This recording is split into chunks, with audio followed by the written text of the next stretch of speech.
Okay, Assalamualaikum. Selamat pagi semua yang ada ni.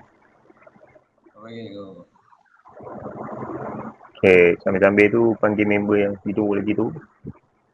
Okay, this week kita akan belajar penakulan logik. So last week kita dah habis asas nombor. So far okay untuk asas nombor semua okay. Okay, boleh follow. Okay, bagus. Alright. Ni yang lain.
Okay, kita start kelas kita.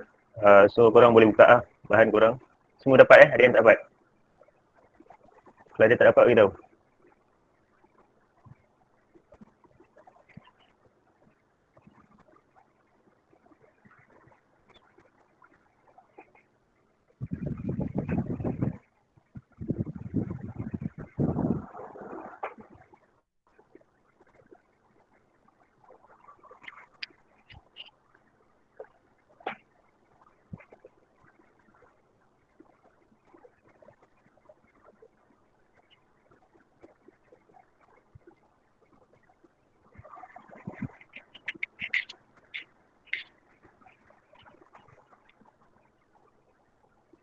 Okay, so hari ni kita belajar penakulan logik.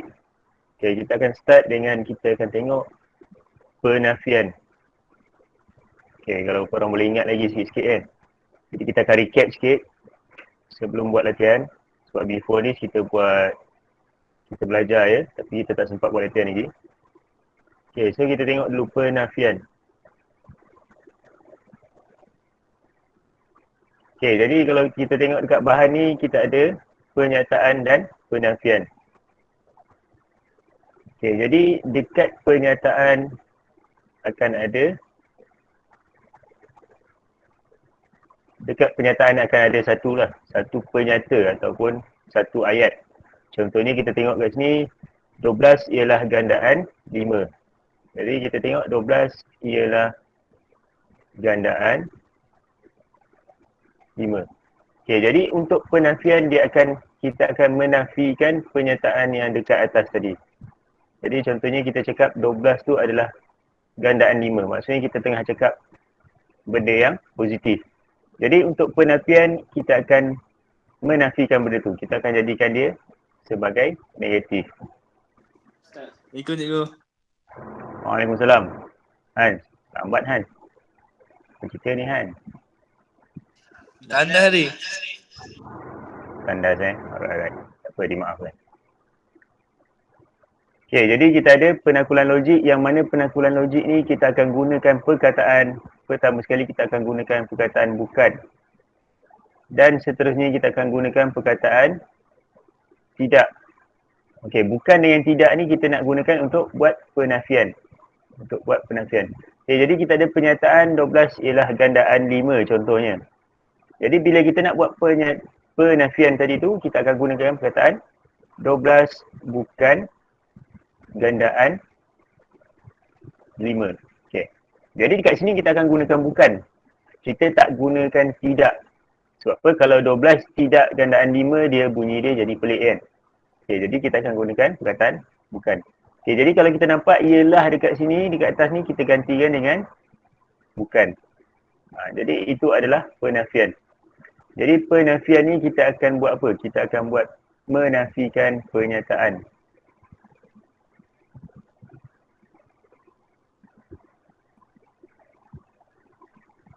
Okay, sebab apa kita kena belajar penafian ni? Sebab ada satu soalan dia akan suruh kita buat penafian. Jadi maksudnya dia akan bagi ayat. Jadi kat sini yang sebelah kiri ni adalah soalan. Jadi soalan akan bagi ayat-ayat macam ni. Jadi kita ada contohnya 12 ialah gandaan 5. Okay, jadi kita kena buat penafian untuk ayat tadi. Jadi 12 ialah gandaan 5, dia punya berlawanan dia adalah 12 bukan gandaan 5. Okay, seterusnya kita tengok contoh yang lain. Kita ada 41 ialah nombor perdana.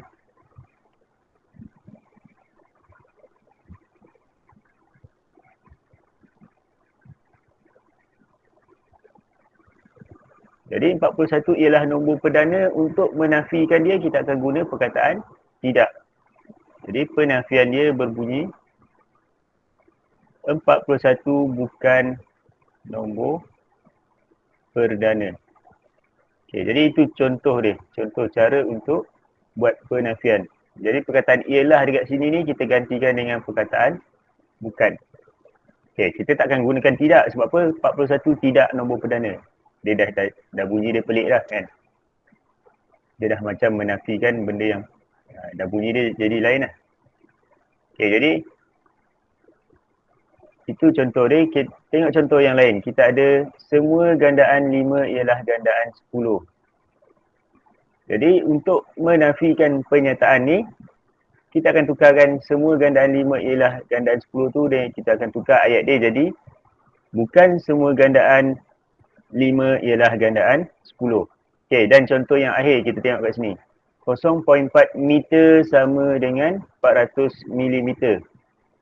Okay, jadi kita akan menafikan dia dengan menggunakan perkataan 0.4 meter tidak sama dengan 400 mm. Jadi itu contoh dia. Jadi itu adalah contoh penafian. Okay, seterusnya kita ada subtopik yang seterusnya. Kita ada pernyataan majmuk dengan menggunakan atau dan.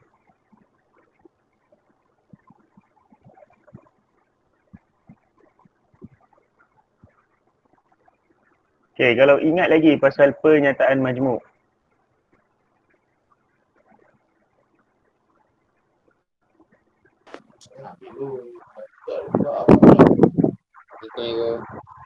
Waalaikumsalam, Azim.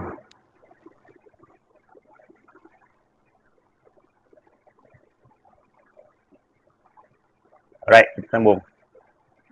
Pernyataan majmuk. Jadi pernyataan majmuk ni kita buat apa? Kita akan menggabungkan dua pernyataan.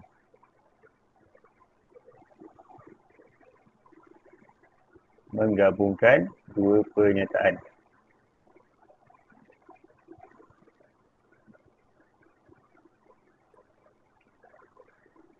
Jadi kita akan menggabungkan dua pernyataan. Pernyataan tadi macam mana? Pernyataan adalah bentuk statement lah. Dalam bahasa Inggeris statement. Right, jadi kita akan gunakan perkataan atau dan. Cikgu guna warna-warna sikit lah kan. Kalau tak guna color-color korang bosan. Okay, jadi seterusnya kita ada atau dan. Untuk atau kita ada dan. Jadi untuk atau salah satu benar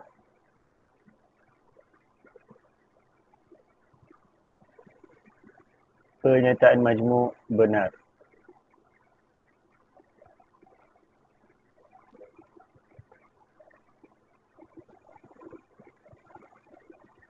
Untuk dan kedua-dua pernyataan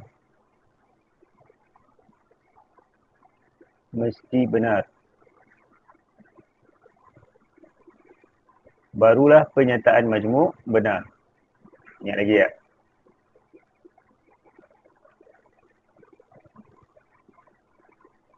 Maksudnya untuk atau salah satu benar, pernyataan majmuk dah jadi benar. Okey, untuk dan kedua-dua pernyataan mesti benar, barulah pernyataan majmuk benar. Okey, jadi kita tengok contoh. Kita ada soalan. Kita ada dua pernyataan. Pernyataan pertama, 2 tambah 3 ialah 5. Okey, jadi 2 tambah 3 sama dengan 5 ni, pernyataan dia adalah pernyataan yang benar. Okey, kita ada 5 darab 1 sama dengan 6. Jadi 5 darab 1 sama dengan 6 ni palsu. Okey, tengok pernyataan majmuk ni dia gunakan kata hubung apa. Jadi pernyataan majmuk ni dia gunakan kata hubung atau. Okey, atau jadi kita tengok atau ni salah satu benar, maksudnya pernyataan majmuk tu dah jadi benar. Jadi kat sini salah satu benar. Maksudnya 2 tambah 3 sama dengan 5 ni dah benar dah. Jadi sebab dia menggunakan perkataan atau, pernyataan majmuk ni jawapan dia adalah benar. Baik, tengok contoh yang kedua.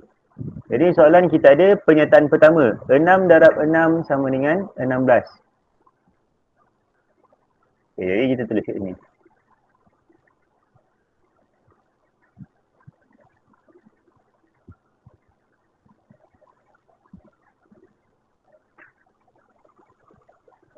Okay, jadi kita ada soalan pernyataan pertama. Kita ada 6 darab 6 sama dengan 16. Jadi 6 darab 6 sama dengan 16 ni pernyataan dia adalah palsu. Okey, kita ada pernyataan kedua. 6 darab 1 sama dengan 0. Jadi 6 darab 1 ni confirm lah palsu. Sebab apa? 6 darab 1 sepatutnya 6 kan. Okey, jadi bila kita buat pernyataan majmuk,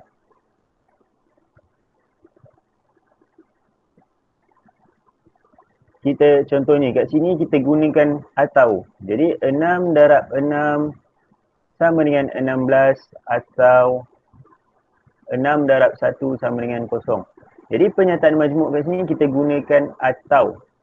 Tapi kedua-duanya adalah palsu. Bila kedua-duanya palsu, maksudnya tak ada salah satu yang benar, maksudnya pernyataan majmuk kita kat sini adalah palsu. Okay, jadi itu cara nak kenal dia. Kalau dia guna perkataan atau, salah satu mesti benar. Jadi tengok balik.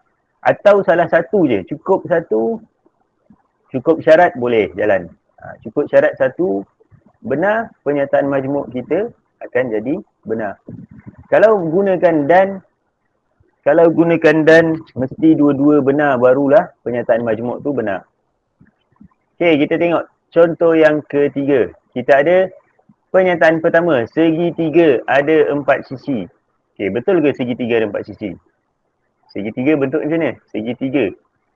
Segitiga mestilah ada, segitiga ada 3 sisi je. 1, 2, 3. Jadi segitiga ada 4 sisi ni pernyataan yang palsu. Okey, and then kita ada pernyataan kedua, pentagon ada 5 sisi. Pentagon ada 5 sisi. Jadi pentagon bentuk dia macam ni. 1, 2, 3, 4, 5. Jadi pentagon ada 5 sisi ni adalah benar kan. Jadi salah satu dah benar lah. Tapi tengok dia menggunakan perkataan dan. Dia gunakan kata hubung dan, kedua-dua pernyataan mesti benar, barulah pernyataan majmuk benar. Okey, jadi segitiga ada 4 sisi ni dah palsu, pentagon ada 5 sisi ni benar. Tapi sebabkan dia gunakan dan tadi, pernyataan majmuk ni dia jadi palsu. Sebab ingat, dan ni mestilah kedua-duanya benar, barulah pernyataan majmuk itu benar. Alright. Dan contoh yang terakhir kita ada pernyataan pertama, 5 lebih besar daripada 4. 5 lebih besar daripada 4 dan negatif 4 kurang daripada negatif 1. Okey, jadi kita ada 5 lebih besar daripada 4 dan negatif 4 kurang daripada negatif 1. Okey, jadi simbol ni maksud dia lebih besar. Lebih besar. Jadi yang sebelah kiri ni dia lebih besar daripada sebelah kanan. Jadi 5 lebih besar daripada 4. Kat sini dia adalah benar.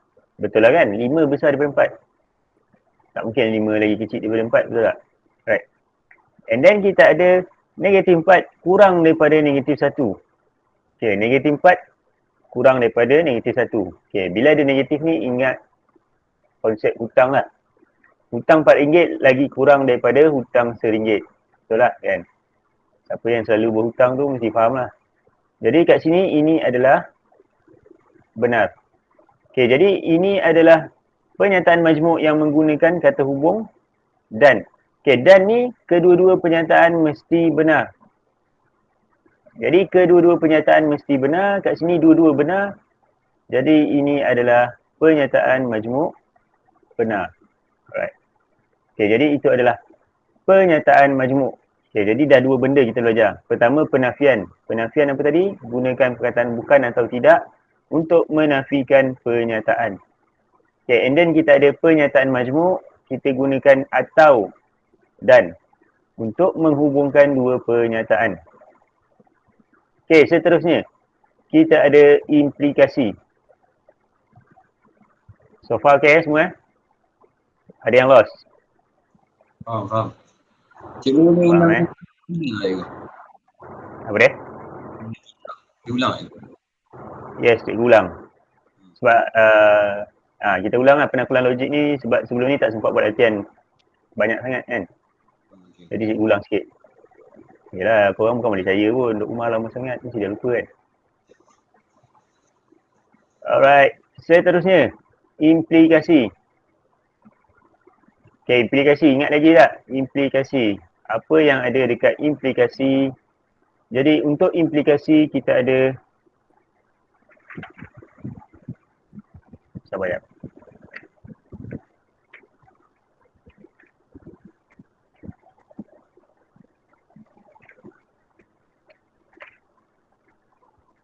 Okay, jadi implikasi bentuk dia adalah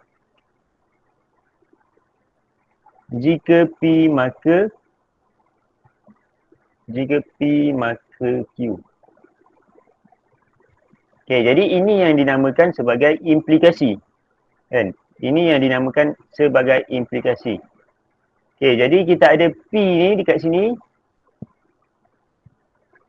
P ni adalah ante kejadian.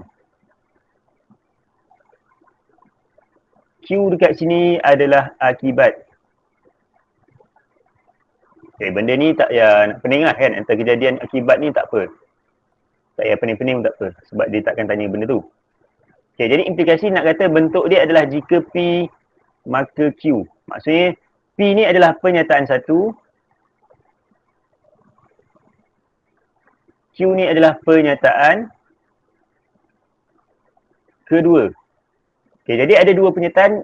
Bila dia suruh buat implikasi, maksudnya kita akan tulis jika pernyataan satu maka pernyataan dua. Kita tulis P dengan Q ni sebab kita nak bezakan antara pernyataan satu dengan pernyataan dua. Okay.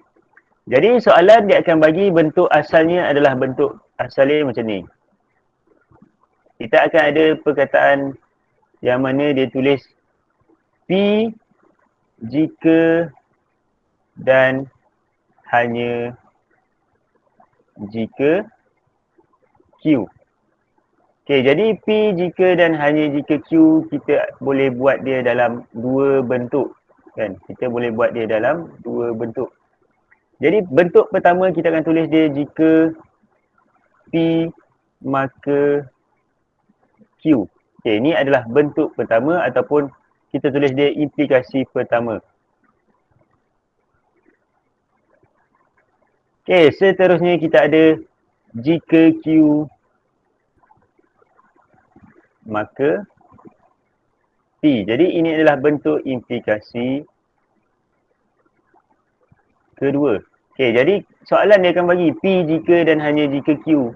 Jadi cara dia adalah pertama, jika ambil P dulu, maka Q ambil yang belakang.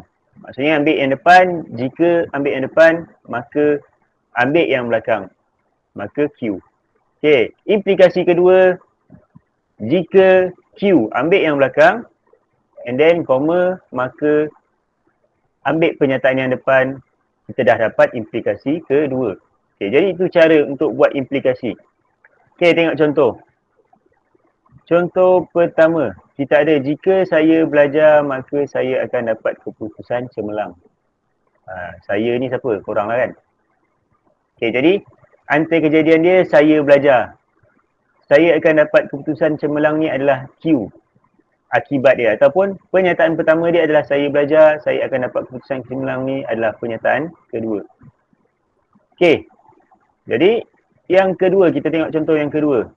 Dia kata P, implikasi P jika dan hanya jika Q boleh dipisahkan kepada dua implikasi. Yang tadilah yang cikgu cakap.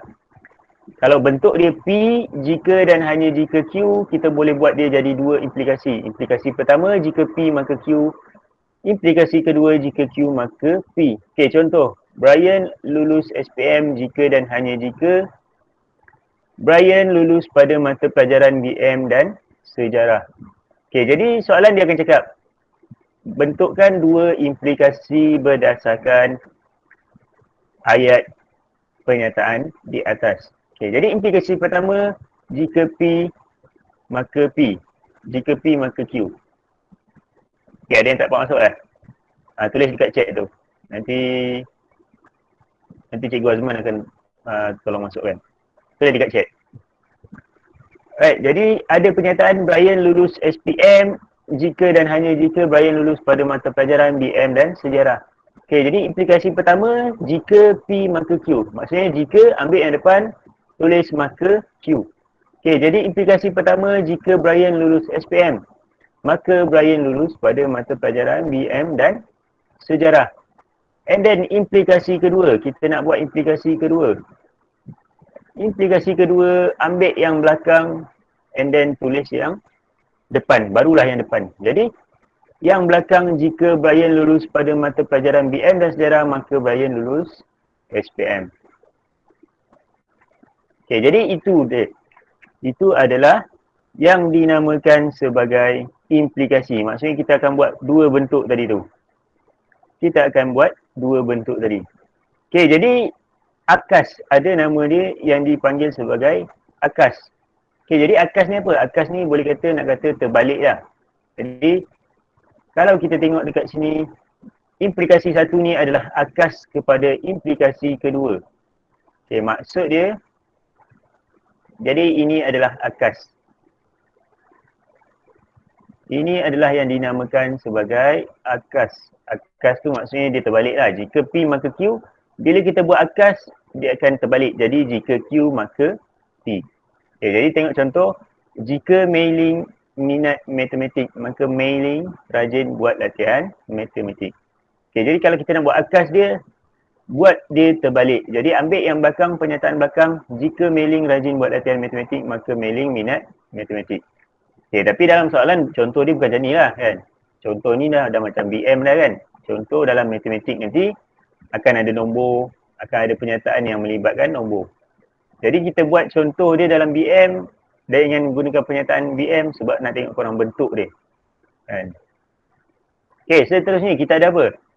Kita ada yang dinamakan sebagai hujah. Okay, jadi kita ada yang dinamakan sebagai hujah. Jadi hujah, kita ada beberapa jenis hujah. Okay, kita tengok dulu hujah. Jadi hujah ni ada beberapa bentuk.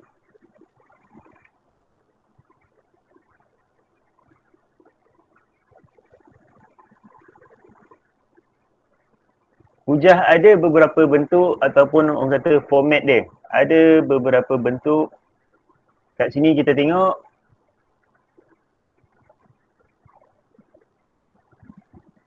Bentuk yang pertama kan. Hujah pertama. Ingat lagi tak benda ni kan? Kita ada buat contoh dekat surau itu. Surau dengan kelas lah kan. Okay, jadi kalau kita ada premis satu, bentuk dia adalah semua A adalah B. Premis 2 dia bagi C adalah A. Okay, jadi untuk bentuk yang macam ni, kesimpulan dia macam mana? Kesimpulan dia adalah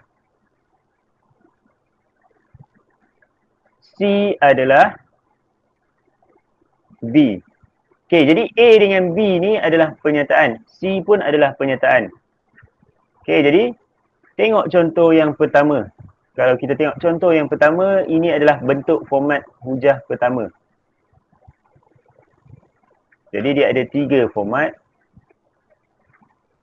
Okay, jadi hujah pertama ni adalah format yang pertama, bentuk dia semua A adalah B. Okay, tengok contoh yang pertama ni. Premis 1, dia kata semua nombor genap boleh dibahagi tepat dengan 2. Okay, jadi itu adalah bentuk dia. Semua A adalah B. Ya. Semua A adalah B. Bentuk dia. Sebab apa dia kata semua nombor genap. Semua nombor genap tu adalah A. Pernyataan pertama. Boleh dibahagi tepat dengan 2. Itu adalah B. Pernyataan B. And then dia kata apa? 28 ialah nombor genap. Jadi maksudnya ada perkataan, ada pernyataan baru. Okay, tak apa. Kita tunjuk kat sini.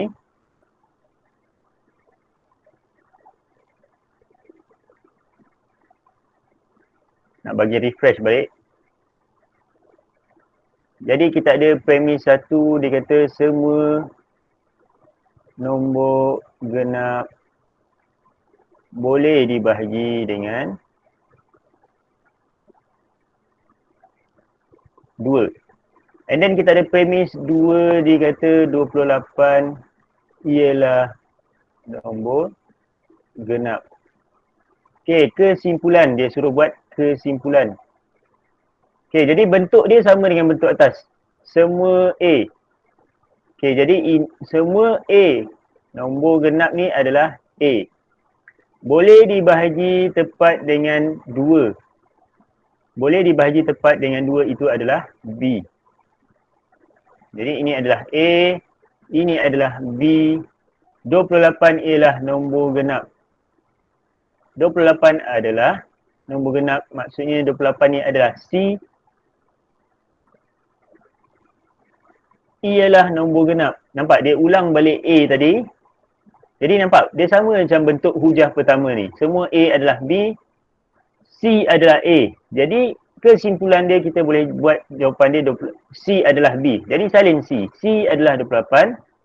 Adalah B. B kita apa? Boleh dibahagi dengan 2. Boleh dibahagi dengan 2. Jadi jawapan kita adalah boleh dibahagi dengan 2. Dibahagi tepat. Okay, boleh faham? Macam tu je cara dia. Jadi yang pertama korang kena kenal lah. Kena pandai mengenali pernyataan. Kena pandai bahagikan yang mana satu A, mana satu B. And then tengok bentuk dia. Semua A adalah B, C adalah A, C adalah B. Itu bentuk dia. Okay, kita tengok bentuk yang kedua. Kita ada bentuk yang kedua, hujah kedua. Hujah kedua, bentuk dia macam mana? Premis 1 dia tulis jika P maka Q. Premis 2 dia tulis P. Kesimpulan dia adalah Q. Okay, maksudnya jika dia ada ayat, ada pernyataan. Maka Q, ada pernyataan lagi. Premis kedua dia tulis P saja. Kesimpulan dia ambil pernyataan yang belakang. Okay, kita tengok contoh. Contoh kedua.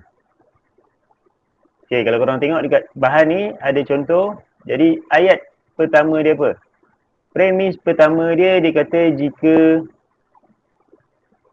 P lebih besar daripada 9 maka P tambah 9 lebih besar daripada 18. Okay, premis kedua dia tulis P lebih besar daripada 9. Okay, kesimpulan dia. Okay, kesimpulan itulah yang dia nak kita buat. Okay, jadi pertama sekali tengok dulu. Jika P lebih besar daripada 9, maka P lebih besar, P tambah 9 lebih besar daripada 18.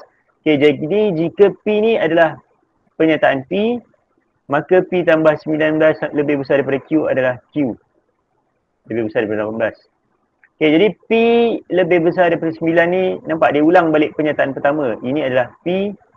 Jadi sepatutnya kesimpulan kita buat dia, jawapan dia adalah Q. Jadi ambil yang belakang ni, ambil Q ni, salin saja dekat sini.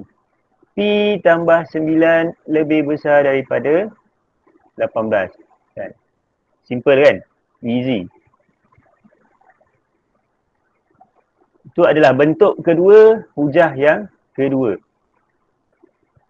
Alright, tengok bentuk yang ketiga. Hujah yang ketiga. Okay, jadi hujah yang ketiga bentuk dia apa? Bentuk dia premis satu, jika P maka Q. Premis kedua bukan Q. Kesimpulan bukan P. Okay, nampak macam pening kan? Okay, tak apa. Kita tengok contoh. Contoh yang ketiga.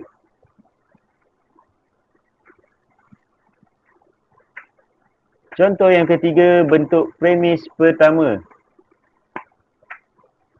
Jika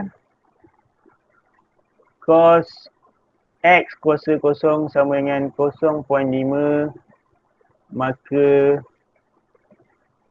X kuasa kosong sama dengan 60 darjah. Okey, premis kedua, dia kata X kuasa kosong bukan 60 darjah. Jadi dia suruh kita buat kesimpulan. Okey, jadi tengok kat sini. Jika cos 0 darjah sama dengan 0.5, maka cos X kuasa X darjah sama dengan 60 darjah. Jadi ini adalah P, ini adalah Q. Alright. Seterusnya dia bagi premis kedua, X darjah bukan 60 darjah. Okey, jadi kat sini nampak dia tulis tanda sama dengan tapi dia pangkah. Maksudnya kat sini ini adalah bukan. Okey, bukan apa? Dia ambil pernyataan yang belakang jadi dia jadi bukan Q. Right, jadi jawapan kita sepatutnya kalau ikutkan bentuk dia, kalau ikutkan dia punya kaedah ni, sepatutnya jawapan dia bukan P. Jadi ambil perkataan P, pernyataan P, tulis cos X darjah 0.5, salin dulu, tapi dia kata bukan. Bukan ni kita pangkah dia. Jadi sama dengan kalau pangkah dia dah jadi bukan. Kalau sama dengan maksudnya dia betul, kalau kita pangkah dia, dia jadi bukan. Okay, jadi itu adalah 3 bentuk hujah. Okay, so far okay. Ada yang nak tanya soalan? Kenapa jadi bukan je tu? Kenapa jadi bukan? Sebab dia macam ni. Alright. Okay, jadi dia macam ni. Kalau dalam matematik dia ada beberapa tanda-tanda yang mengatakan dia jadi negatif. Okay, contoh 1 tambah 5 sama dengan 6. Okay, ini maksud dia samalah, sama dengan. Kalau kita tulis dia 1 tambah 5, kita tulis sama dengan, kita tulis pangkah 6. Ini maksud dia bukan. Jadi itu maksud dia bukan. Bila kita pangkah tu dia jadi bukanlah maksud dia. Okey, Fikri. Itu ke soalan kamu? Ya. Betul Alright. Jadi dia ada beberapa tanda lah kan. Ada beberapa tanda untuk mengenali bukan ke tidak kan. Okey, adalah. Contohnya boleh jadi macam ni juga. 1 lebih besar daripada 5. Kalau kita tulis 1 kurang daripada 5, ini pun dah jadi bukan lah. Sebab apa? Kita dah tukar dia punya simbol asal dia.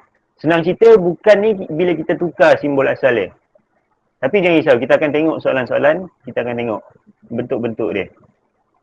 Yang penting korang kenal dia punya bentuk, and then gunakan format tu, jadi kita boleh jawab dia punya soalan. Jadi biasanya dia akan tanya lah, buat bentuk kesimpulan. Okey, seterusnya. Hujah pula terbahagi kepada 2. Hujah terbahagi kepada 2. Ada 2 jenis hujah, nama dia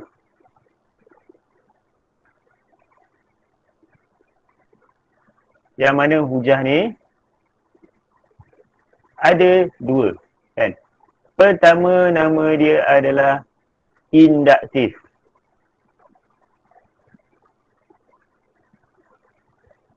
And then kedua nama dia adalah deduktif. Okay, jadi apa perbezaan dia? Jadi induktif ni proses kesimpulan daripada khusus ke umum. Jadi, dia adalah proses buat kesimpulan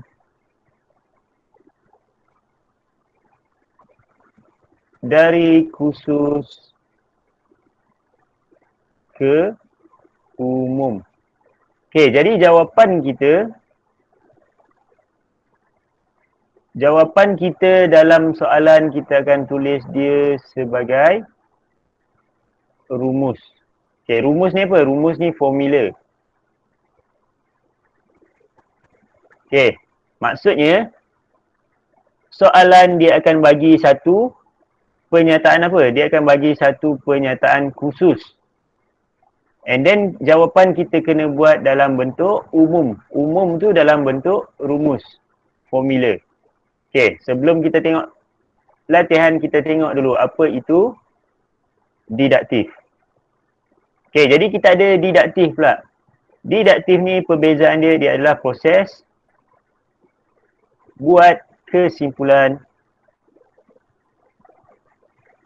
dari umum ke khusus.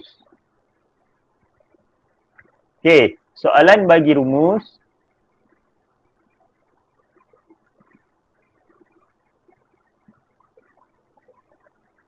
Jawapan kita kena cari daripada rumus.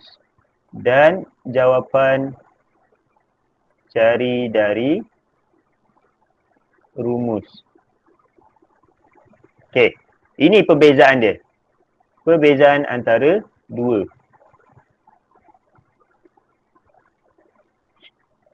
Nampak colourful tu cikgu buat. Berseni juga cikgu. Okey. Jadi, ada dua jenis. Induktif dengan didaktif. Ingat satu cukup lah kan. Jadi, induktif ni khusus kepada umum. Okey, senang cerita jawapan nak dalam bentuk rumus. And then ada didaktif. Didaktif ni soalan bagi umum kan. Maksudnya dia bagi pernyataan umum secara general. Dia nak kita bagi jawapan kesimpulan yang khusus. Ini kita dah buat kan sebelum ni. Kita dah tengok contoh apa semua. Ini just recap je. Yang mana lupa tu try ingat balik. Try perah kepala otak tu supaya ingat kan. Walaupun dah duduk lama kat rumah, try ingat balik. Sebab macam cikgu cakap, soalan penakulan logik ni antara soalan yang boleh bagi markah banyak. Okey, jadi kita tengok dulu contoh yang pertama. Kita tengok dulu hujah induktif dekat sini.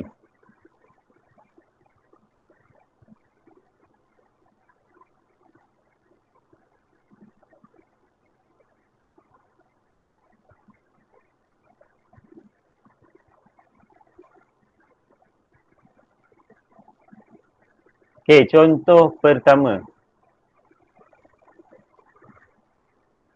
Okey, soalan dia kata buat satu kesimpulan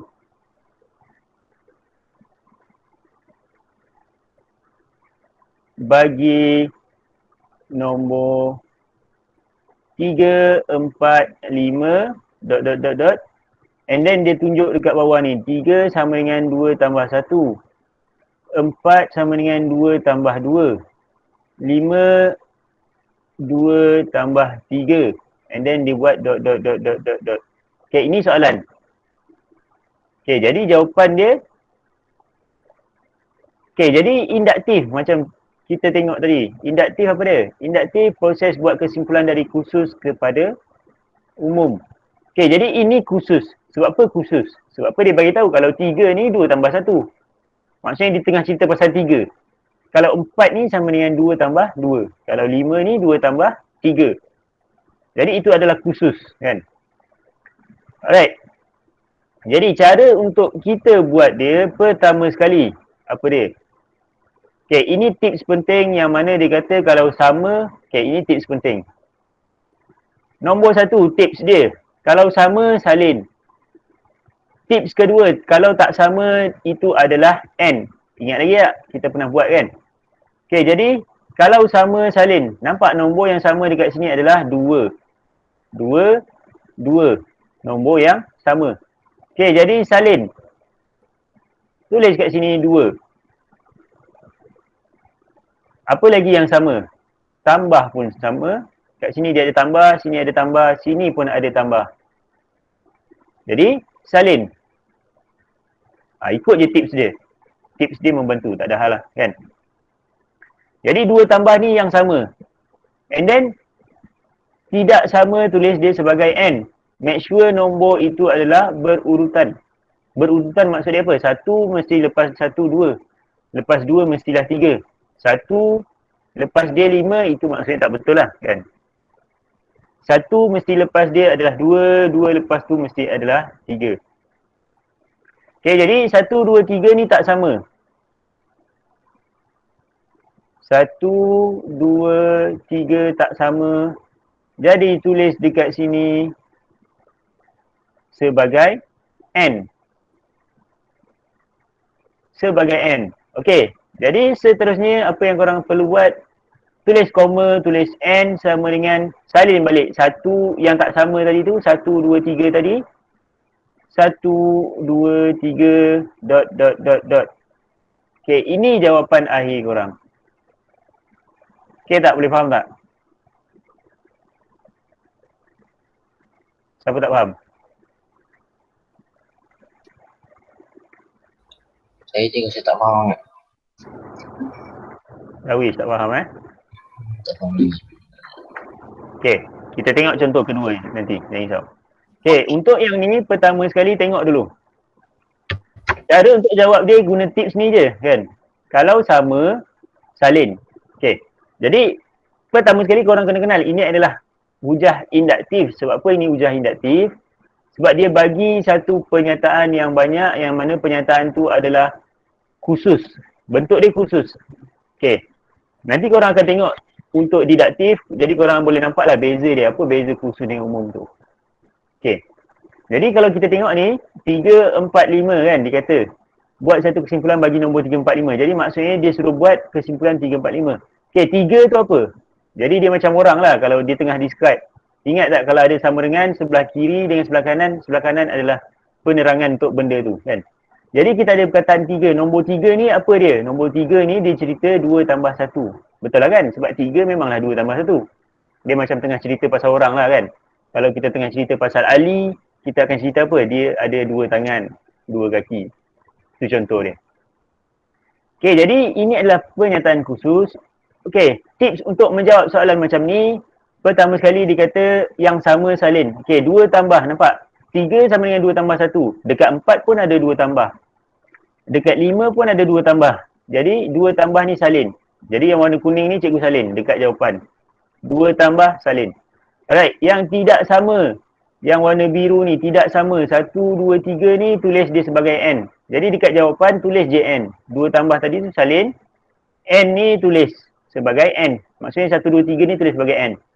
Tulis koma and then jadikan N sama dengan 1, 2, 3. Salin je balik N tadi tu. 1, 2, 3. Jadi ingat lagi tak? 2 tambah N ni apa dia? Kalau korang ingat lagi, 2 tambah N. Kita nak buat terbalik kan contohnya. 2 tambah N. N kita adalah 1, 2, 3. Okay. Dia N ni apa dia? N ni adalah unknown ataupun pemalar. Pemalar maksud dia apa? Nombor dia boleh berubah-ubah. Okay, jadi contohnya N tadi tu kita gantikan dengan tempat 1. Masuk dekat 1 kat sini.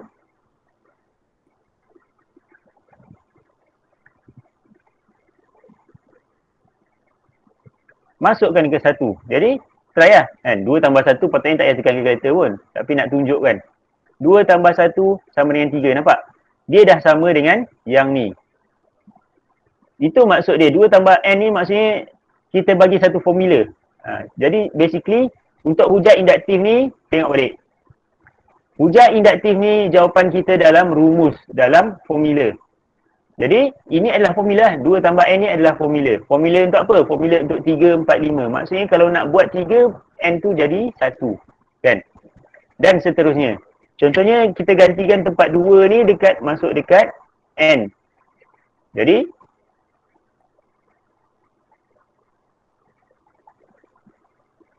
calculator pun boleh lag.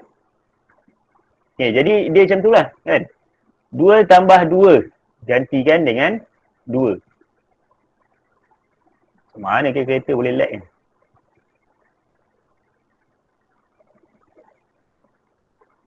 Okay, jadi macam tu.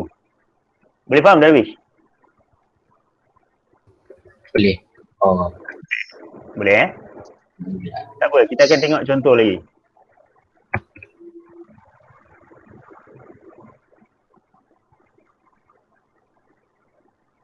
Cikgu boleh ulang balik cikgu. Saya tak berapa jelas yang tadi tu cikgu. Alright, boleh. Tak ada hal.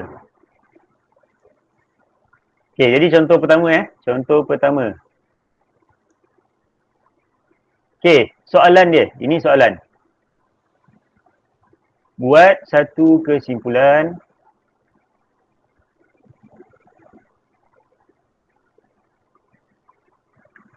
bagi nombor 3, 4, 5, ...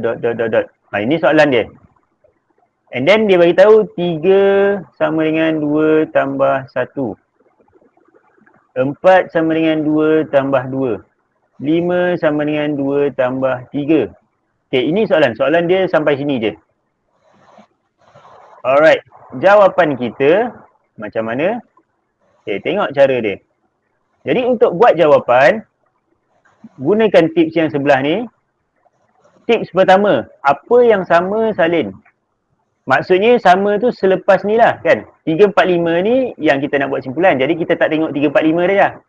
Yang kita akan tengok hanyalah tepi ni je. Kita akan tengok yang tepi ni je. Sebab apa 3, 4, 5 ni yang kita nak buat kesimpulan tadi tu. Kan? Jadi kita akan tengok yang tepi ni. Okay, tengok yang tepi ni yang dalam kotak warna biru cikgu buat ni. Tengok, pertama sekali cari yang sama.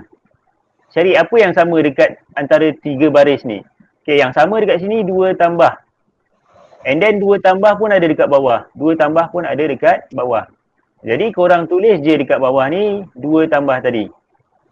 Tulis je 2 tambah. Sebab apa dia sama. Okay, tips kedua nampak dia tulis. Tips kedua yang tidak sama tulis sebagai N.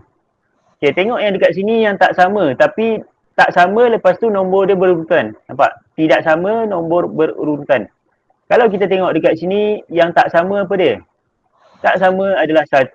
Sebab apa bawah ni tak ada 1 lah. Bawah ni dia tulis sebagai 2. Dekat bawah ni tak ada 2 lah. Dia tulis sebagai 3. Jadi maksudnya dia tak sama lah. Kan? Tak sama tapi dia berurutan. Apa maksud berurutan? Maksudnya 1. Lepas 1 jadi 2. Lepas 2 jadi 3. Jadi tulis dia sebagai N. And then tulis tepi tu N sama dengan apa dia? Tulis yang warna biru ni. Yang cikgu highlight warna biru ni. Tulis 1, 2, 3, koma, ... Koma ... ni pun penting juga. Okay, jadi kalau korang tengok jawapan akhir dia adalah 2 tambah N. Macam tu cara dia. Okay tak fikir? Okay cikgu. Okay. Guna je tips ni. Tips penting ni. Nampak ni. Dekat bahan ni. Ni bahan mahal ni. Cikgu cari mahal-mahal ni. Korang baca lah elok kan. Gunakan bahan ni. Right, tengok contoh kedua. Jadi, tapi soalan dalam matematik dia tak semudah tu. Dia takkan bagi 2 tambah 1 macam tu. Dia mudah sebenarnya. Kan, mudah. Dia mudah kalau korang boleh nampak pattern tadi tu. Kan.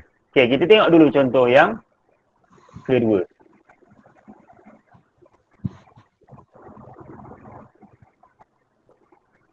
Contoh kedua kita ada soalan dia. Dia kata buat satu kesimpulan bagi nombor negatif 16, negatif 9, 40, 7, ...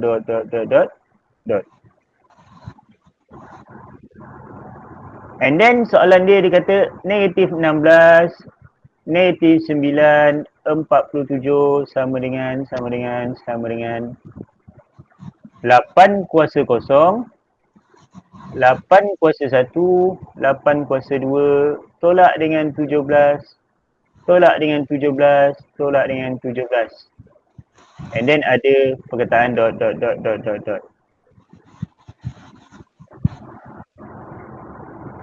Fikri tutup mic jap. Ada bunyi ya.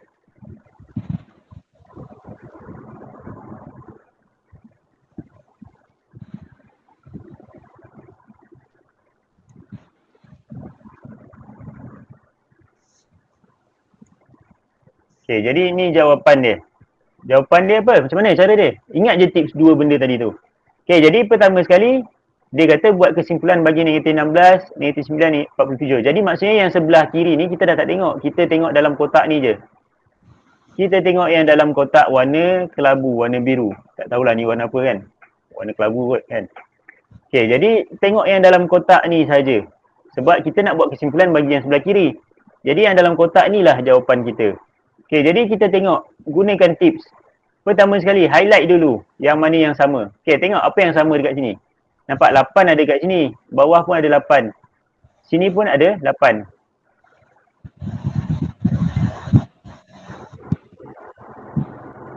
Fikri, tutup mic. Saya ke? Ha, kamulah. Tutup mic sebab ada bunyi. Tak boleh, tak ada hal. Alright, jadi nampak 8 atas 1, 2, 3 ni ada sama kan. Jadi 8 dia ada dekat atas, 8 ada dekat bawah, 8 ada yang dekat line ketiga ni. Jadi highlight dia warna kuning. Maksudnya sama kan, tips dia sama, salin. Okay, jadi salin dekat bawah. Tulis 8 dekat sini. Okay, apa lagi yang sama? Tengok, tolak 17 ni ada dekat sini, tolak 17 pun ada dekat sini, tolak 17 pun ada dekat sini. Jadi apa yang korang buat? Salin dekat tepi ni. Tolak 17. Okay, and then tips kedua, tak sama. Tulis sebagai N. N tu adalah nombor berturutan. Jadi tengok, yang mana tak sama tapi berturutan. Okay, jadi apa yang sama tak berturutan? Tunda cikgu cakap ni. Okay. Kuasa. Apa yang tak kuasa. Baik Aslin. Right. Jadi yang tak sama tapi berturutan. Nampak kosong ni, kosong tak sama. Sebab apa bawah ni bukan kosong dah. 1. Lepas tu bawah ni bukan 1. Dia dah 2. Maksudnya tak sama kan? Tapi tengok dia berturutan. Apa maksud berturutan tadi? Lepas kosong 1. Lepas 1, 2. Okay, tak sama tulis sebagai N. Jadi tulis dekat sini N. 8N tolak 17. Tulis koma, tulis N. N ni apa? Salin balik yang 0, 1, 2 ni. Tulis 0, 1, 2, koma, titik. Ini jawapan korang. Easy peasy. Lemon squeezy. Banyak sangat. Okay. Boleh faham tak?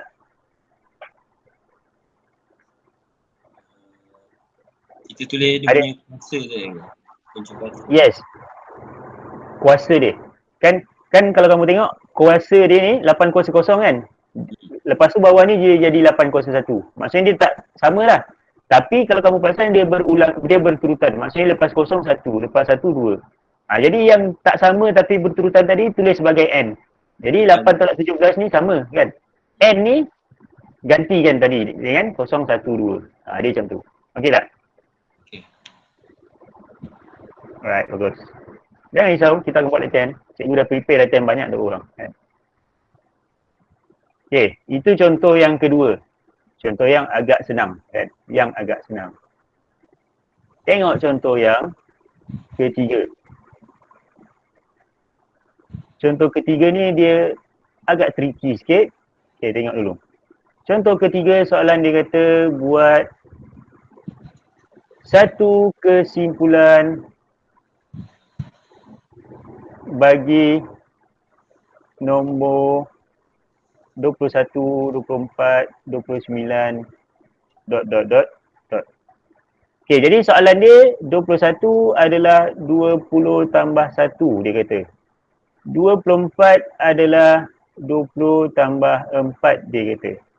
29 dia kata 20 tambah 9 and then ada ... Jawapan dia adalah macam mana nak buat jawapan dia? Okay, jadi gunakan tips tadi. Pertama sekali tengok yang nombor yang dia ulang. Okay, sebelum tu jawapan kita hanyalah yang dalam kotak ni je. 21, 24, 29 ni dah tak pandang dah. Sebab kita akan ambil yang kanan ni saja. Okay, pertama sekali tengok yang sama. Nampak ni? Dia tulis 20 tambah ni ada dekat bawah 20 tambah juga. And then dekat yang ketiga ni pun ada 20 tambah juga. Jadi tulis dekat sini 20 tambah. Kan? Salin yang sama. Okay. And then yang tak sama kan? Tak sama. Tengok tips balik. Tak sama tulis sebagai N. Jadi 149 ni tak sama. tulis sebagai N. Tapi korang tengok, syarat dia nombor mesti berturutan. Nombor mesti berturutan. Jadi apa maksud dia? Tengok balik. 1, 4, 9. Lepas 1 betul ke 4? Lepas 4 betul ke 9? Tak betul kan? Siapa kata betul tu, dia yang tak betul. Okay, 1 lepas 1 mestilah 2. Lepas 2 mestilah 3 kan? Takkanlah 1 lepas tu 4, lepas tu 9. Maksudnya 1, 4, 9 ni korang kena tukar dia supaya dia jadi berturutan. Okay, kalau korang tahu perasan 1 maksud dia adalah 1 kuasa 2, 4 adalah 2 kuasa 2, 9 adalah 3 kuasa 2. Kan? Kita boleh tukarkan dia jadi berturutan. Sekarang ni barulah nampak dia berturutan. Lepas 1, 2, lepas 2, 3. Kan? Okay, jadi 1, 2, 3 ni kan dia nombor yang tak sama kan. Jadi tulis sebagai N. Okay, kalau korang perasan apa yang ada dekat sini, 1, 2, 3 ni tak sama. Jadi tulis sebagai N.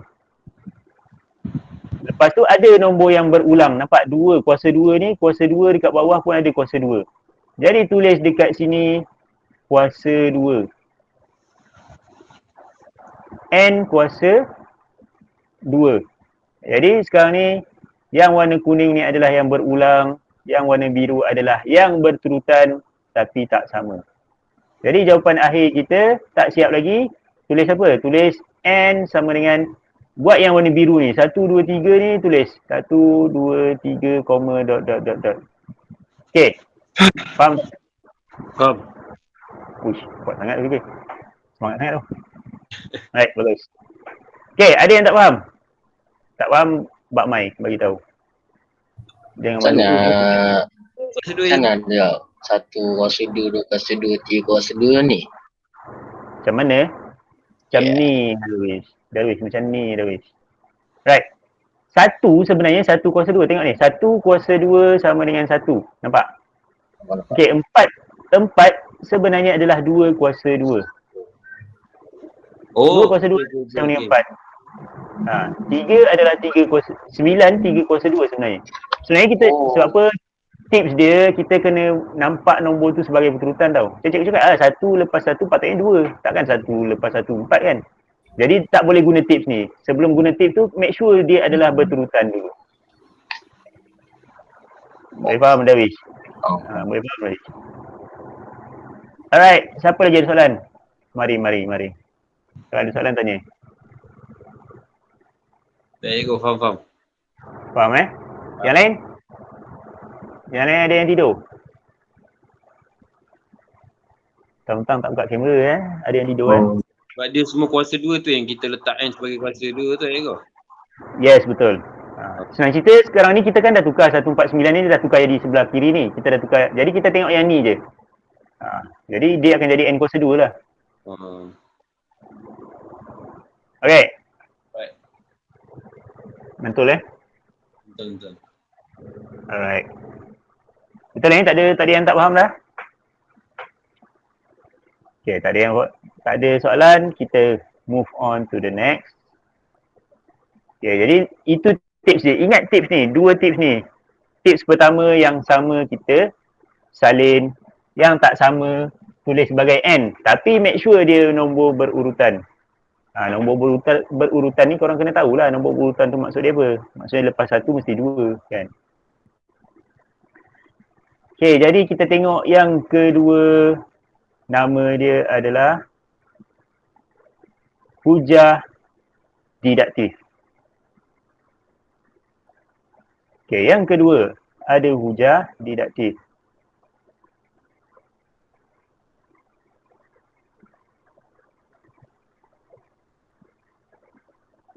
Okay, hujah didaktif.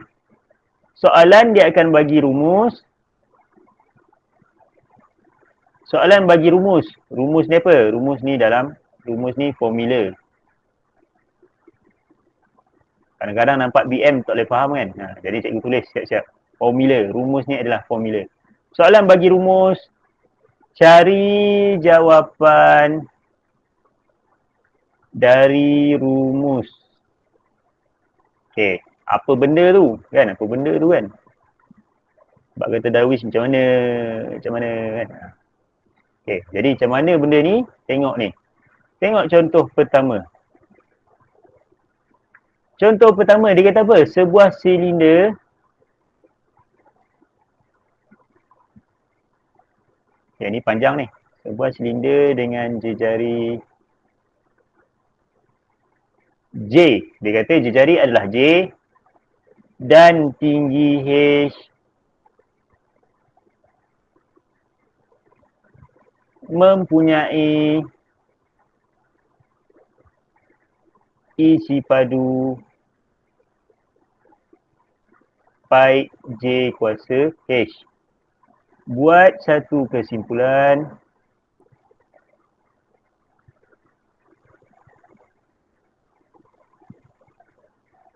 bagi sebuah silinder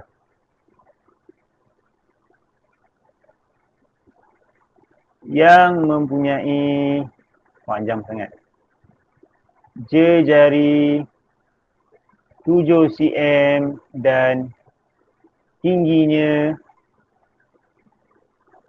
12 cm. Okey, ni soalan dia. Soalan dia memang panjang. Untuk hujah didaktif ni soalan dia memang panjang. Okey, nampak soalan dia akan bagi rumus. Jadi mana rumus dia? Ini rumus dia. Pi J kuasa 2H ni adalah rumus. Betul tak? Sebab formula untuk silinder apa dia? Pi J kuasa 2H. Okay, and then apa dia bagi tahu? J ni adalah jejari. H ni adalah tinggi. Seterusnya dia kata buat satu kesimpulan berdasarkan pernyataan ni. Dia kata jejari yang baru adalah 7 cm, tingginya adalah 12 cm.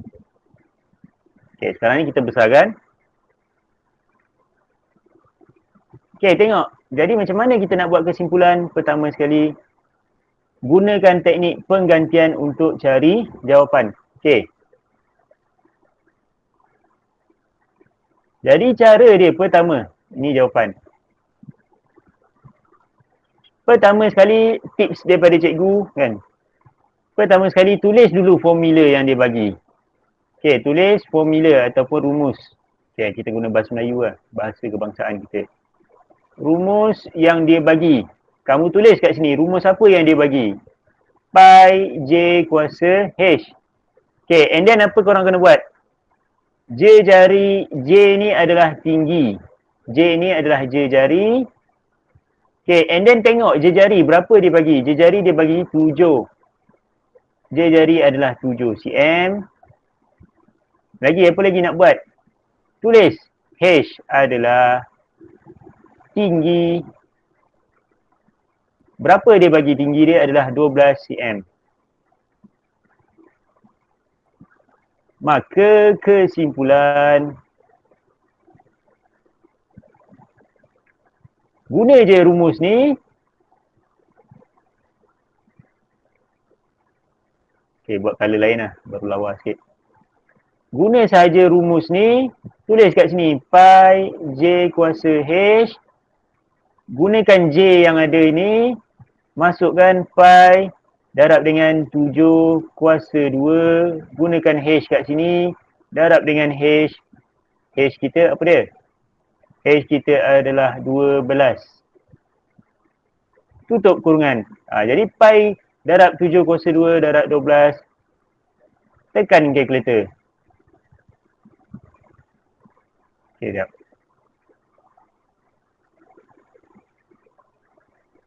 Ini kesimpulan je kot. Ni dah macam kira. Inilah kesimpulan. Sekejap. Cikgu akan terangkan. Okay. Memang dia kira pun. Sebab apa? Sebab ni. Sekejap. Right. Sekejap. Apa tadi nak buat? Tekan kalkulator. Okay, tekan shift. Tekan pi. Darab dengan 7 kuasa 2. Darab dengan 12. Okay, sama dengan 588 pi. Jadi jawapan kamu adalah 588 pi. Ataupun nak terus tekan pi tu, nak tekan titik perpuluhan pun boleh. Jadi jawapan akhir kamu ada 1847.2564. 2565. Tak kisah. Ini boleh, ini pun boleh. Dua-dua boleh jawab. Okay. Fikir cakap tadi kan, kenapa ini dah macam kira dah? Sebab ini adalah kesimpulan untuk ni. Sebab apa dia kata, kalau dia bagi satu pernyataan general kan, dia kata silinder ni, cara kira silinder ni pi j kuasa 2H. Okey. Lepas tu soalan baru dia kata apa? Buat satu kesimpulan. Okey, dia bagi satu tugasan dekat korang. Okey, kalau aku ada silinder ni, jari dia 7, tinggi dia 12. Apa benda kau boleh buat kesimpulan berdasarkan dia? Sebab awal-awal tadi kita dah cakap lah, kalau silinder mesti isi padu dia pi j kuasa H. Jadi sebenarnya soalan dia suruh kamu buat kesimpulan. Apa isi padu dia? Kalau aku bagi jari dia 7, kalau aku bagi tinggi dia adalah 12, apa kesimpulan kamu boleh buat? Jadi kesimpulan kamu adalah pi j kuasa H lah. Okay. Okay, tak apa. Analogi baru. Cikgu bagi analogi baru. Okay, ni analogi lah. Contoh X. Contoh special. Alright. Cikgu bagi contoh. Okay, tinggi. Okay, cikgu bagi contoh lah. Ini ada seorang lelaki nama dia Kamil. Kan? Tinggi dia adalah 195 cm. Kan? Berat dia adalah 70 cm. Okay, sebelum tu. Mesti ada penyataan dulu kan? Okay, sekejap. Sabar. Okay, berat BMI seorang lelaki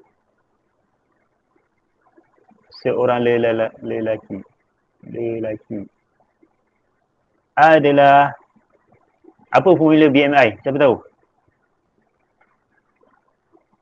Cepat soalan bonus.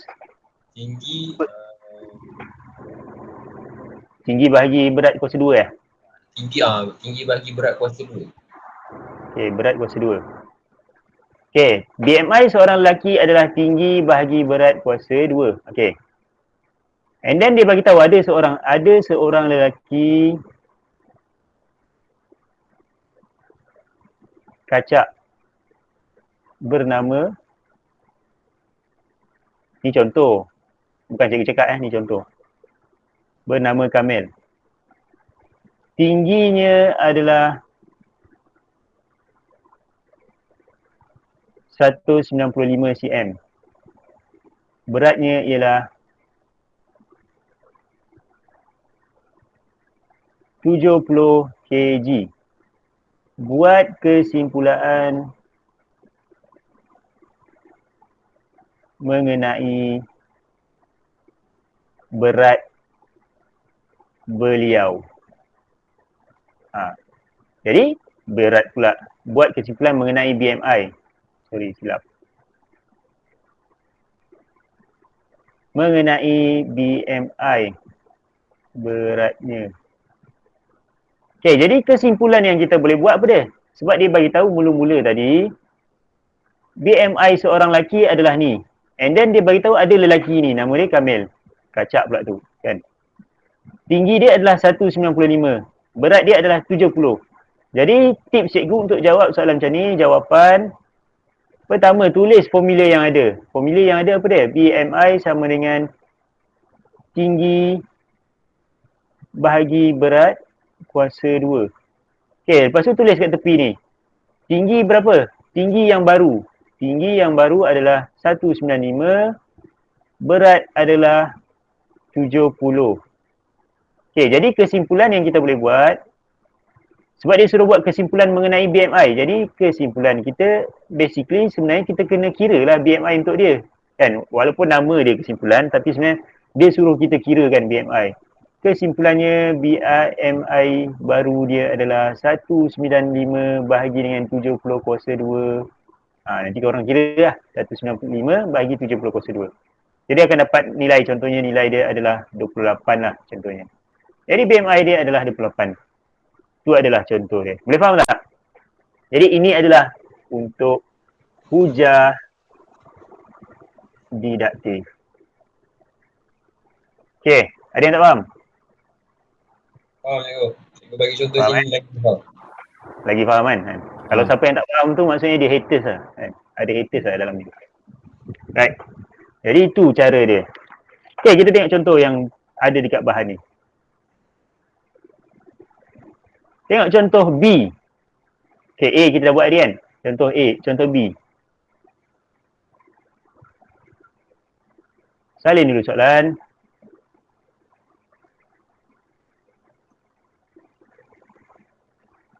Soalan dia kata suatu poligon dengan n sisi mempunyai kuat sangat tu. Jumlah sudut pedalaman. Okey, dia bagi formula. N tolak 2 darab 180 bahagi dengan N. Okey, buat satu kesimpulan.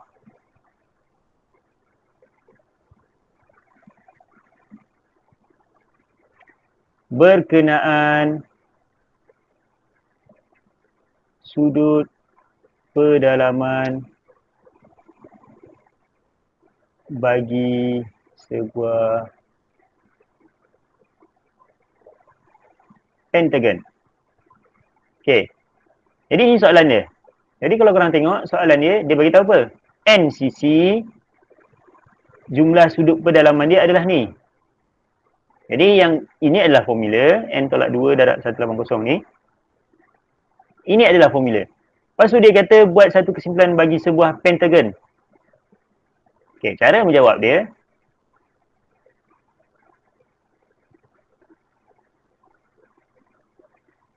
Jawapan. Okey, jadi pertama sekali apa dia? Tulis dulu formula, rumus. N tolak 2 darab 180 bahagi dengan N. And then apa dia? N ni adalah sisi.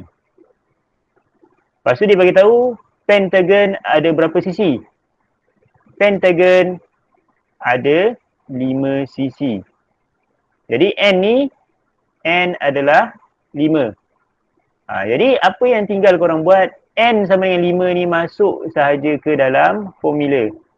Jadi kesimpulan N tolak 2 darab 180 darjah bahagi dengan N sama dengan 5 tolak 2 darab 180 bahagi dengan 5. Okey, jawapan dia adalah berapa? Tekan kalkulator. Macam biasa, tekan kalkulator. Okey, buat kurungan, buat je sebiji. 5 tolak 2 darab 180 bahagi dengan 5. Jawapan dia adalah 108. Jadi sudut pedalaman dia adalah 108. Tu jawapan dia. Okey, boleh faham? Untuk soalan B ni. Boleh. Alright, bagus. Mantap ya Zid. Boleh faham? Okey, macam biasa lah kalau korang faham. Kalau korang tengok dekat bahan tu, ada beberapa latihan yang sangat banyak untuk korang. Sebab cikgu dah explain dari awal tadi kan. Korang buat latihan pula. Okey, pertama sekali buat dulu latihan page 36 ni. Buat dulu soalan 1 sampai soalan 5 page 36. Sebab ada 5 soalan, cikgu bagi 5 minit boleh tak? Lepas 5 minit kita bincang. Right. Boleh. Boleh Boleh kan? Korang power kan semua. Okay. Buat soalan page 36 ni. Buat sekarang. Ada soalan tanya?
Ini semua soalan yang satu bentuk ke? Satu hujah pertama saja ke? Yes, ini bentuk tak, dia bukan hujah pertama ya. Tapi Tiga ke? soalan hujah lah basically. Dia ada guna hujah 1, 2, 3. Tengok balik bentuk tadi tu.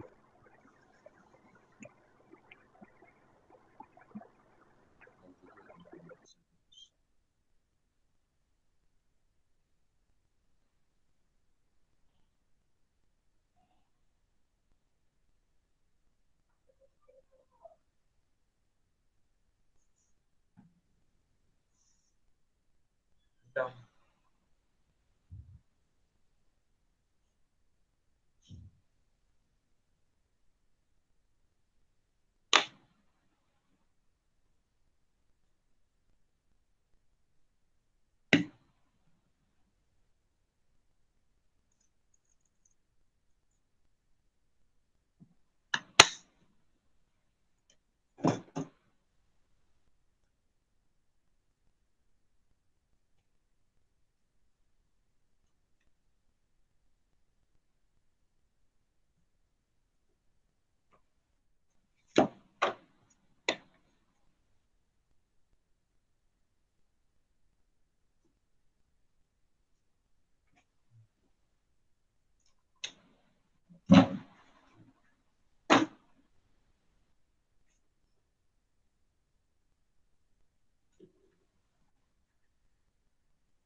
Mana yang tak tulis nama lagi tu, tulis nama kat attendance.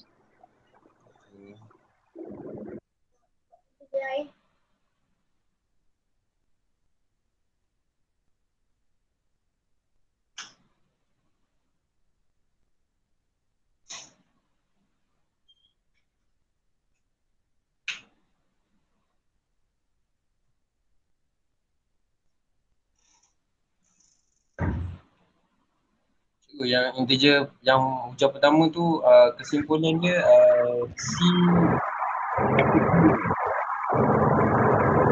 Kesimpulan soalan pertama tu yang hujah-hujah.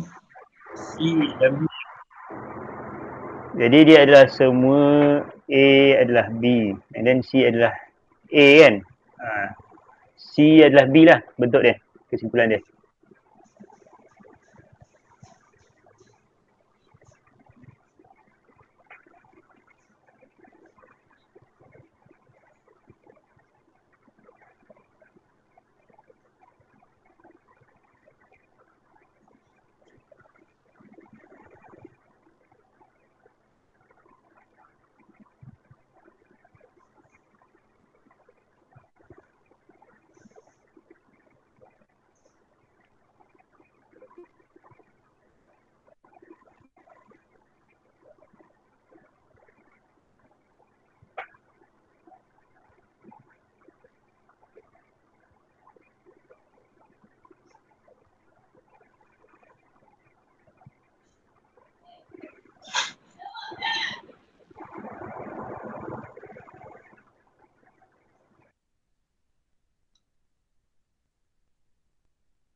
Soalan 3 tu cikgu saya confuse sikit.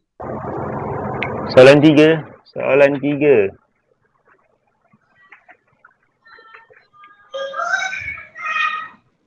Soalan 3 tu kalau kamu perasan, dia gantikan X dengan 28. Maksudnya kesimpulan kamu ambil yang dia tak tulis lagi tapi gantikan X tu dengan nombor 28. Cikgu, Faham tak? adik saya bising. Tu dengar juga. Yang nombor 3 tu, dia gantikan X tu dengan 28. Perasan tak? Dia kata jika X ialah gandaan 4. Lepas tu premis 2 tu dia tulis 28 ialah gandaan 4. Maksudnya kesimpulan kamu ambil yang belakang tu, tapi gantikan X dengan 28. Jadi kesimpulan jawapan dia akan jadi 28 ialah gandaan 2 lah. Faham tak? Cikgu. Baik.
Siap. Siap Yang lain dah siap?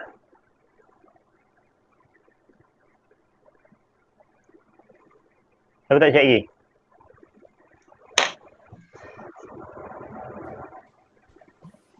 Belum siap lagi. Belum siap lagi? Okay, buat. Siapa tak siap lagi, buat tu.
Okay, dah siap belum? Ya, saya. Dah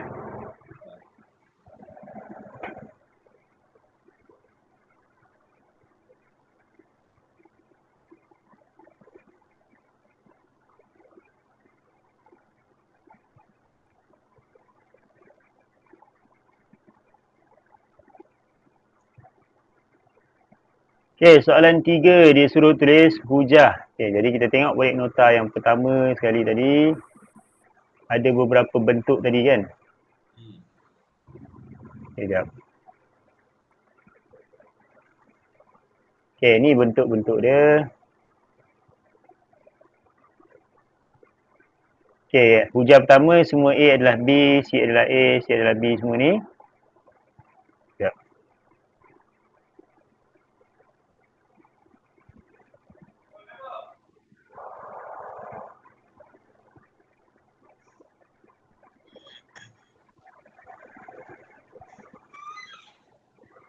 Okay, jadi soalan pertama. Soalan pertama dia kata premis 1 semua integer negatif lebih kecil daripada kosong. X ialah integer negatif. Ini apa tu? Okay, kalau perasan premis 1 ni bentuk dia apa dia? Bentuk dia adalah semua A adalah B. Bentuk kedua dia kata apa? C adalah A. Nampak tak? Dia ulang balik. Jadi integer negatif ni adalah A kita. Lebih kecil daripada kosong ni adalah B kita. X adalah C. Sebab apa? Dia tambah baru kan?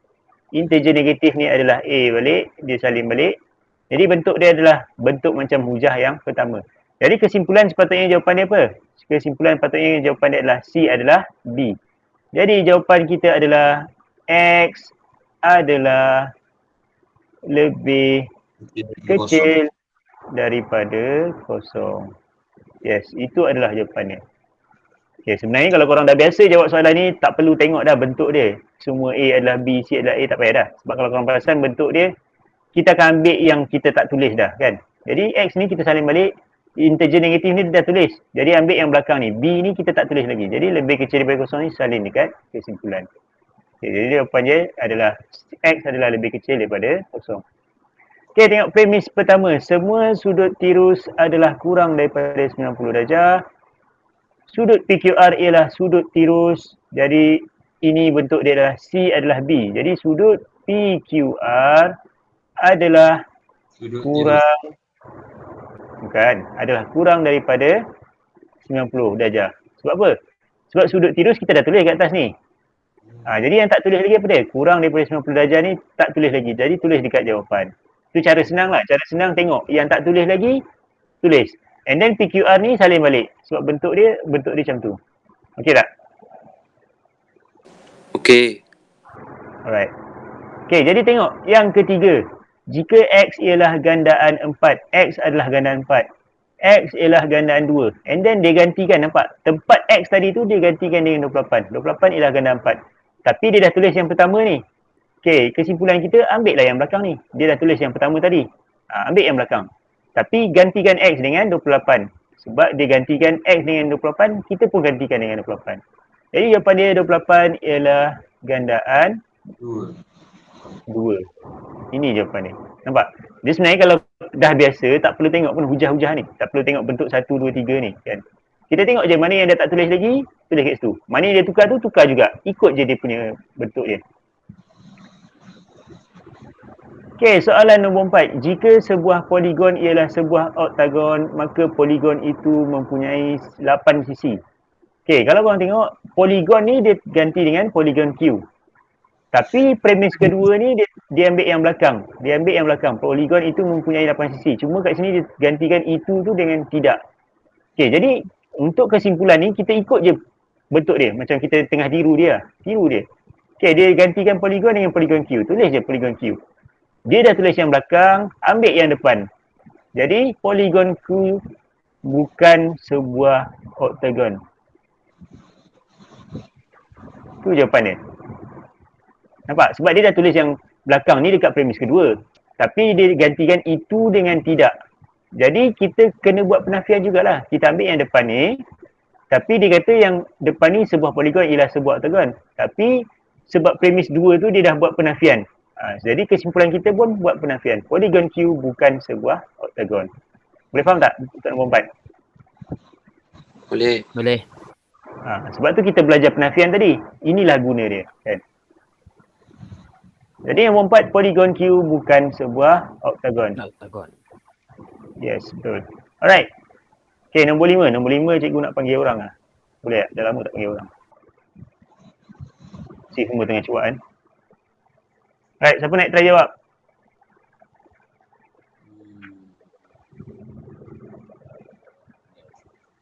Tak ada terus. Semua senyap. Ada. Ada? Okay, terus. Cuba.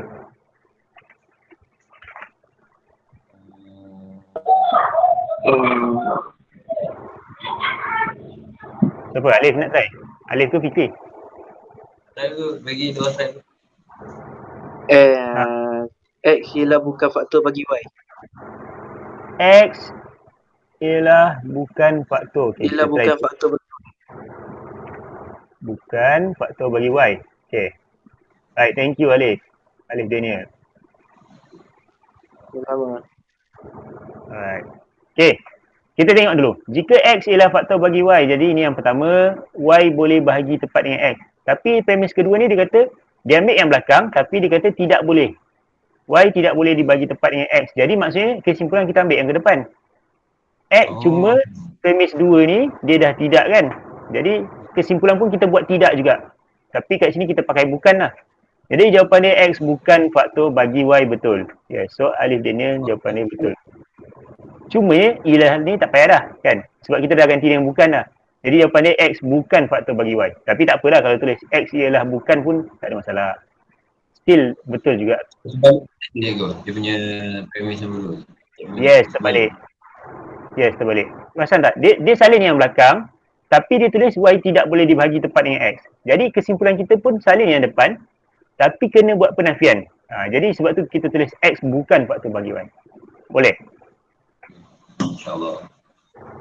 Dia senang je sebenarnya. Kalau kamu tengok format dia kan.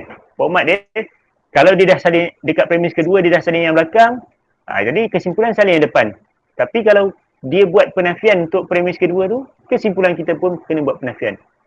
Dia corak dia macam tu. Yang dah salin tu, kita takkan salin dah. Kalau ada huruf baru dia bagi tahu, contoh dia bagi tahu 28, tiba-tiba datang mana kan. Salin balik dekat kesimpulan.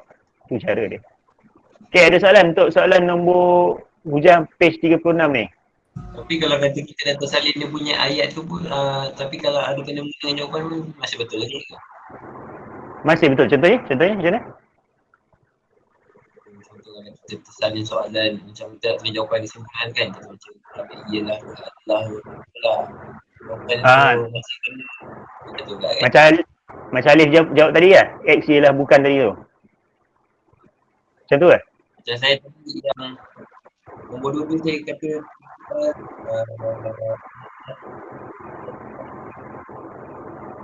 Tak dengar Fikri. macam soalan dulu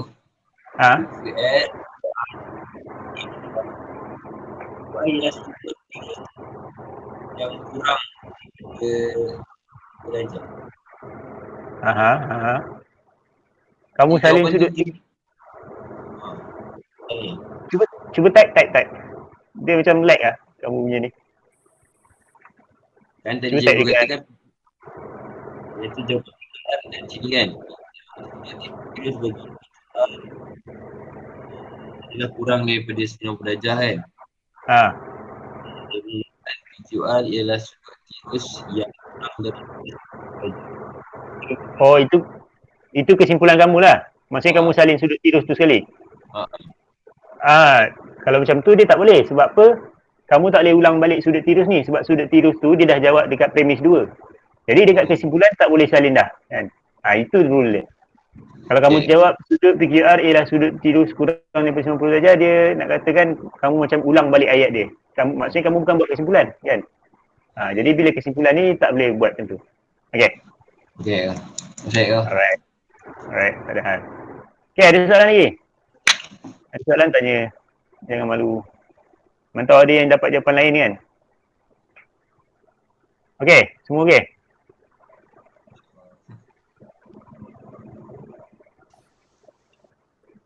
Okey.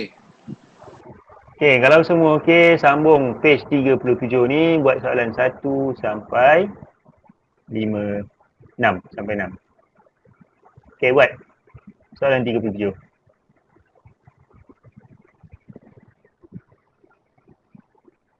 Tak nampak dia tu. Nampak? Oh, tak apa. Sekejap cikgu buat. Kamu tak ada bahan ke? Ha? Bahan tak ada, kamu tak ada bahan ke?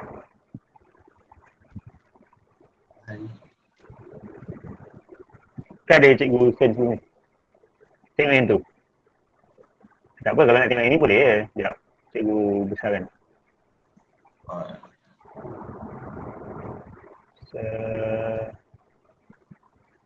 Tapi kena kecil lah baru muat. dia tu. Boleh? Macam ni okey? Boleh nampak? Asyik kau. Sekejap cikgu share yang ni.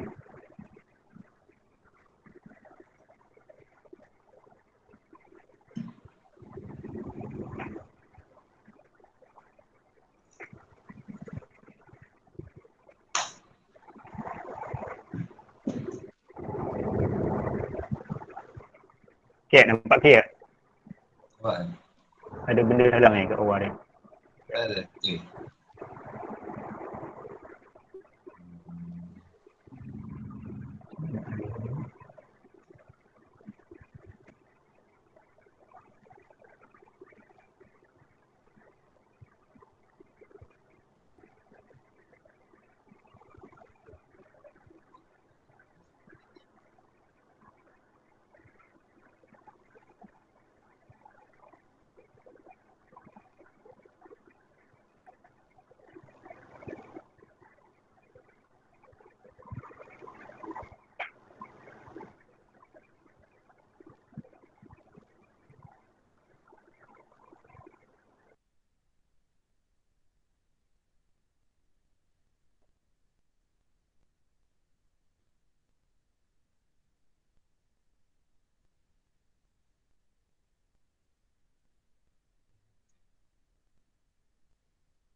Okay, dah siap dah? Ada yang tak siap lagi?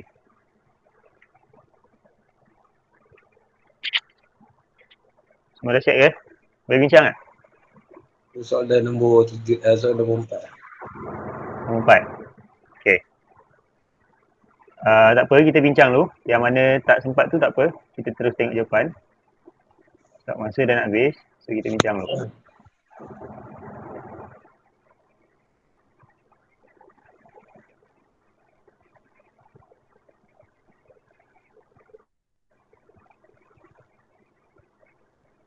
Ini tadi. Right, smart. Okay, jadi kita ada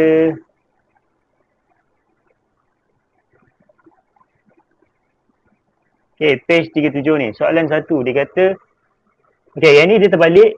Yang tadi tu kita tengok dia bagi premis 1, premis 2, kita kena jawab kesimpulan. Tapi yang ni dia nak minta premis 1 pula. Dia bagi premis 2, dia bagi kesimpulan. Tengok dulu. Tengok contoh. Tengok contoh dulu. Dia kata kalau contoh premis 2 dia bagi PQRS mempunyai sepasang sisi yang selari. Kesimpulan dia bagi PQRS ialah sebuah trapezium. Untuk premis 1 biasanya kita akan gabungkan premis 2 dengan kesimpulan. Jadi tengok soalan 1, premis 1 tak ada. Premis 2 kita ada A darab 10/5 ialah nombor piawai. Kesimpulan A adalah antara 1 dan antara 10. Jadi jawapan dia untuk premis 1 adalah ambil premis 2 jika ambil premis 2 A darab 10/5 ialah nombor piawai, maka and then salin kesimpulan, maka mana nak tulis ni, maka 1 adalah A adalah antara 1 dan 10. Itu jawapan untuk nombor 1. Boleh faham? Kita gabungkan je premis 2 dengan kesimpulan. Tengok contoh yang kedua. Premis 2 kita ada 5 tambah X adalah 9, X adalah 4. Jadi premis 1 gabungkan je.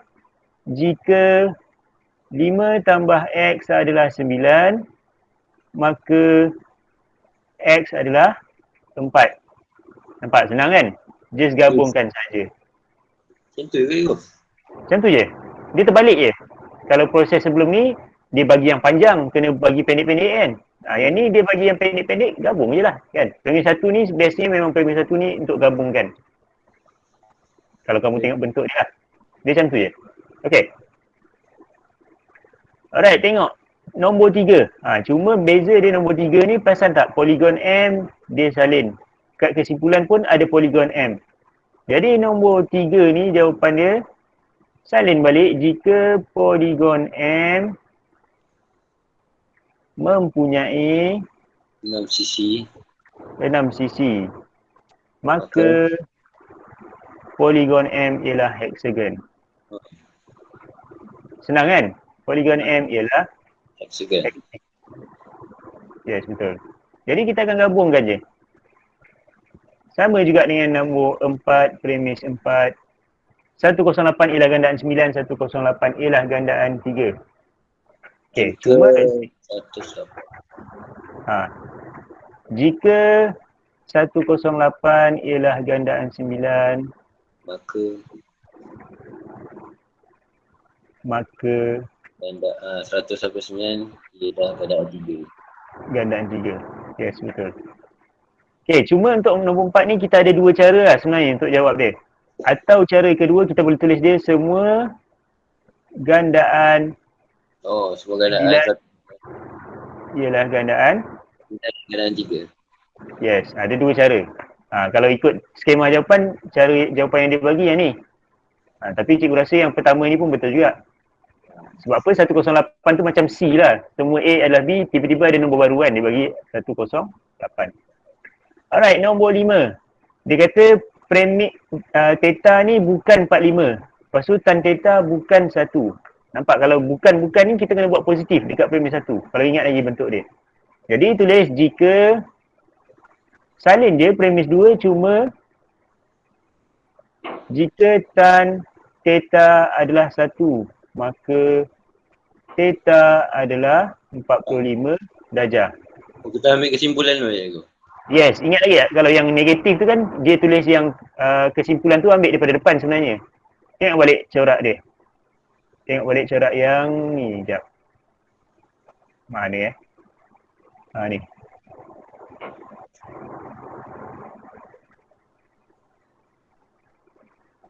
Okay, nampak? Kalau yang bukan-bukan ni dia ambil Q dulu. Untuk premis 2 ni dia ambil yang belakang dulu. Kesimpulan tu dia ambil yang depan. Jadi kita terbalikkan je proses dia. Maksudnya kesimpulan yang bukan tu letak dekat depan, premis 2 letak kat belakang. Macam tu. Tapi kita tulis sama dengan lah cikgu, bukan-bukan kan? Kalau bukan tulis sama dengan.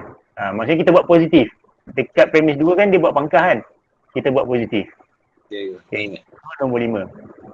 Alright, nombor 6. ABC ialah trirangkap Pythagoras. Kesimpulan dia A kuasa 2 tambah B kuasa 2 sama dengan C kuasa 2. Okay, jadi jika A, B, C ialah Jangkap. trirangkap Pythagoras. Ni Pythagoras. Maka A kuasa 2 tambah B kuasa 2 sama dengan C kuasa 2. Itu jawapan dia. Senang kan? Okay. Alright, jadi itu nombor 6. Ada soalan untuk 1, 2, 3, 4, 5, 6? Senang je kan? Jadi biasanya ini akan keluar dekat kertas 2 ada, kertas 1 pun ada. Dia memang bagi markah mudah untuk korang. Nampak macam senang. Jadi kalau boleh, make sure boleh score.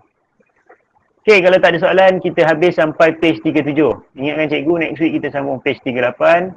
Tak ada soalan, so itu saja. Kita habiskan kelas kita hari ni, kita sambung next week. Okay, Assalamualaikum dan terima kasih. Cikgu. Okay, sama. Terima kasih, Assalamualaikum. Assalamualaikum. Sama.